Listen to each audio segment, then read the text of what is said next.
Hello ළමයි, welcome to back my YouTube channel.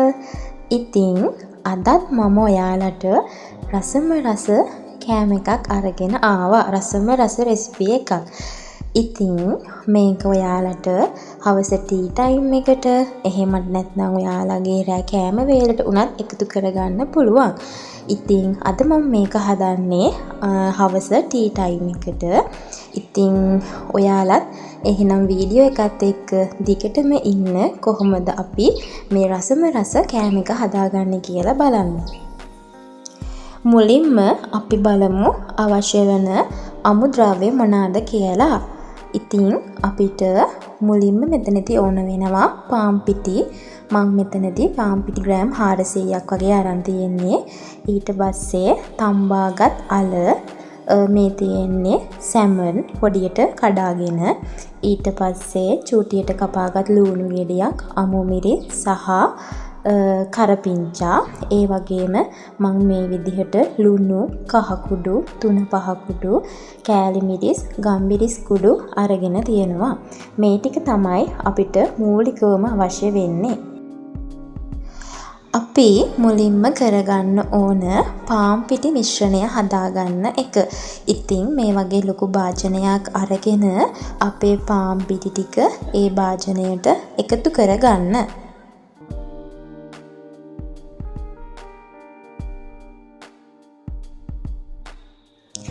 ඊට පස්සේ අවශ්‍ය ප්‍රමාණයට ලුණු කුඩු ස්වල්පයක් එකතු කරගන්න.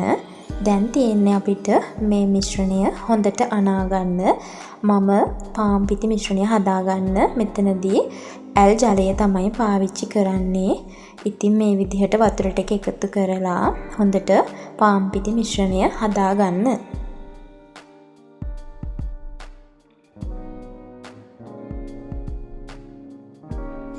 මම මේ වෙලාවේදී පාන් පිටි මිශ්‍රණයට පොල් තෙල් ස්වල්පයක් එකතු කරගන්නවා. මොකද පාන් පිටි මිශ්‍රණය හොඳින් අතින් මිශ්‍ර කරගන්න ඕනේ. එතකොට තමයි අපේ පාන් පිටි මිශ්‍රණය හොඳට හදාගන්න පුළුවන්. ඉතින් මේ විදිහට විනාඩි 10ක් විතර ඔයා හොඳට පාන් පිටි ටික මිශ්‍ර කරගන්න.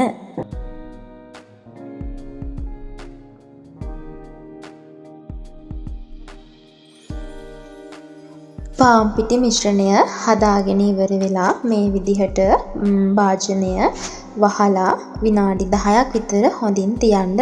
ඉතින් පාන් පිටි මිශ්‍රණය හදලා ඉවර වෙලා අපි අල මිශ්‍රණය හදාගන්න ඕන.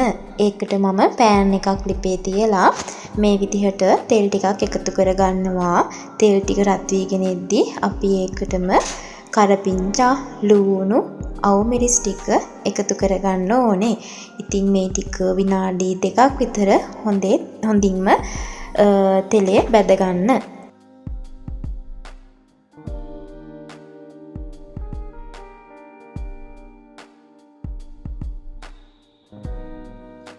ලුණු, කරපිංචා ටික බැදීගෙන එද්දී අපි සැමන් ටික එකතු කරගන්න ඕනේ. ඔයාලා කැමති නම් සැමන් වෙනුවට මාළු උනත් එකතු කරගන්න පුළුවන්. මාළු ටික ගම්මිරිස් කුඩු, කහ කුඩු දාලා තම්බලා අරගන්න. සැමන් ටික එකතු කරගත්තට පස්සේ ඒකට මම ලුණු කුඩු, ගම්මිරිස් කුඩු, කෑලි මිරිස්, කහ කුඩු, තුන පහ කුඩු ටික එකතු කරගන්නවා. දැන් මේ ටික විනාඩියක් 2ක් වගේ හොඳට තෙලේ බැදගන්න. ඊට පස්සේ අපි තම්බාගත් අල ටික හොඳින් පොඩි කරලා මේ මිශ්‍රණයටම එකතු කරගන්න ඕනේ.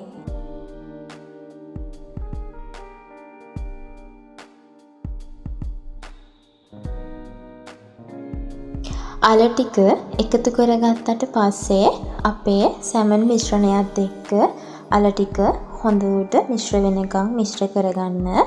ඉතින් මේක විනාඩි 5ක් විතර ලිප උඩ තියලා හොඳට උයා ගන්න. දැන් අපිට මේ වගේ ප්ලේට් එකක් ඕන වෙනවා. ඉතින් මේ තියෙන්නේ අපි හදාගත්ත පාන් පිටි මිශ්‍රණය විනාඩි 10කට විතර පස්සේ මේකෙන් දැන් ඔයාලා කැමති ප්‍රමාණයට ගුලි අරගන්න. මේ විදිහට අරගෙන ඒක ටිකක් රවුම් කරලා හදාගන්න. මේ ප්ලේට් එකට ඔයාලා මුලින්ම පාන් පිටි ටිකක් තවර ගන්න. එතකොට අපිට මේක ගලව ගන්න ලේසි වෙනවා. ඉතින් මමත් මෙතනදී පාන් පිටි ටිකක් එකතු කරගත්තා. එකතු කරගෙන තමයි මේ විදිහට තුනී කරගන්නේ. ඉතින් ඔයාලත් මේ විදිහට ටිකක් රවුම ලොකු වෙන්න තුනී කරගන්න.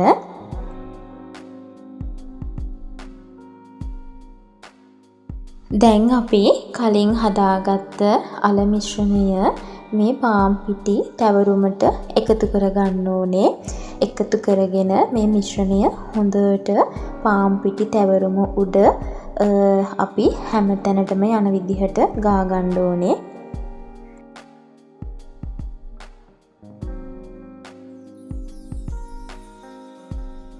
අල මිශ්‍රණය හොඳින් තවර ගත්තට පස්සේ අපි මෙන්න මේ විදිහට අපේ පාන් පිටි මිශ්‍රණය හොඳට රවුන්ඩ් කරගන්න ඕන. මේ විදිහට රෝල් කරගන්න ඔයාලත්. ඒක ටිකක් හිමින් කරන්න. මේ වෙලාවේදී පාන් පිටි ටිකක් අතේ ගාගත්තා නම් ඉතාමත් පහසුවෙන් මේ කාර්යය කරගන්න පුළුවන්.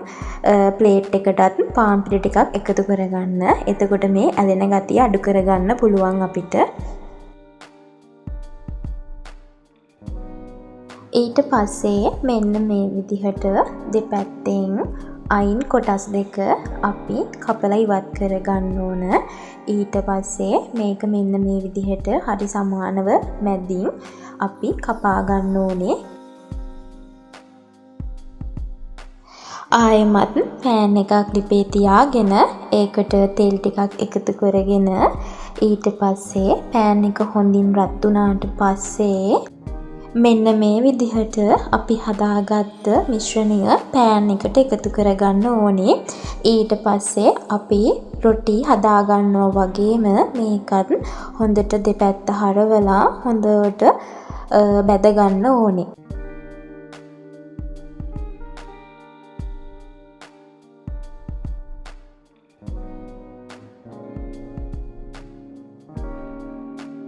ඉතින් මම මෙන්න මේ විදිහට අනිත් රොටි ටිකත් හදාගන්නවා.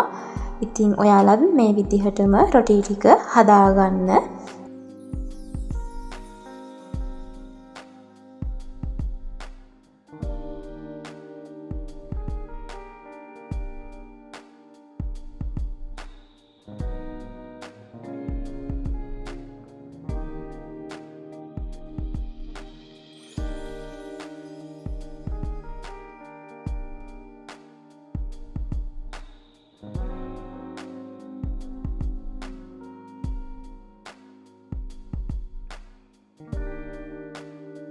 මේ ගානට අපේ රොටි ටික පිච්චුනහම අපි ඒ ටික ලිපෙන් බාගන්න ඕනේ.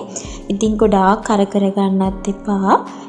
ගානට ඒ ටික හොඳට පුච්ච ගන්න.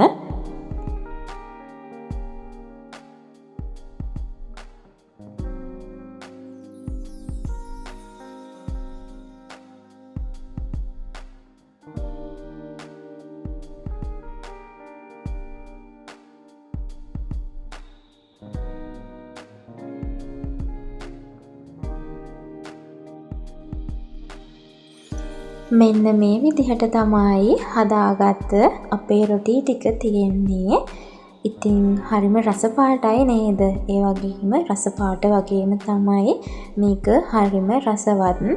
ඉතින් හදාගන්නත් හරිම ලේසියි. ඔයාලගේ ටී ටයිම් එකට එහෙමත් නැත්නම් ඩිනර් එකට මේක ගොඩාක් වැදගත් වෙයි කියලා හිතෙනවා. ඉතින් හැමදාමත් රැට බත් ගන්න බෑ වගේ හිතෙන දවසකට මේ වගේ කෑමක් හදාගෙන කන එක ගොඩක් වටිනවා. ඒ වගේම ටී ටයිම් එකටත් ගොඩක් රසවත් කෑමක්. ඉතින් ඔයාලත් මේ රෙසිපි එක try කරලා බලන්න. එහෙනම් ඔයාලා හැමෝටම සුබ දවසක්.